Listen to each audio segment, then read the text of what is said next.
বৃন্দাবনের বাঁকি বিহারীর মন্দিরে শ্রীকৃষ্ণের বিগ্রহকে ঢেকে রাখা হয় কেন? একবার এক নিঃসন্তান মহিলা সন্তান প্রাপ্তির ইচ্ছে নিয়ে বৃন্দাবনে বাঁকি বিহারীর মন্দিরে আসেন।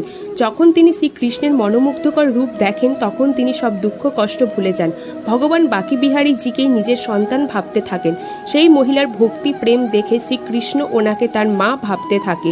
সেই মহিলার একাকিত্ব দেখে শ্রীকৃষ্ণ সেই মহিলার পেছন পেছন চলে যেতে থাকে। পরদিন সকালে পুরোহিত এবং ভক্তরা যখন দেখলো মন্দিরে বাঁকি বিহারীর বিগ্রহ নেই, সকলে খুঁজতে থাকে। মন্দিরের বাইরে প্রভুর পায়ের ছাপ দেখে সেই পায়ের ছাপের পেছন পেছন যেতে সেই মহিলার বাড়ি চলে আসেন এবং সেখানেই তারা বাঁকি বিহারীজিকে দেখতে পান। তখন সবাই প্রভুকে মিনতি করেন তিনি যেন বৃন্দাবনে ফিরে আসেন এবং তারপর বাঁকি বিহারী বৃন্দাবনে ফিরে আসেন। তারপর থেকেই প্রত্যেক 2 মিনিট অন্তর অন্তর মন্দিরের সামনে পর্দা দিয়ে ঢেকে রাখার রীতি চালু হয়। রাধে রাধে।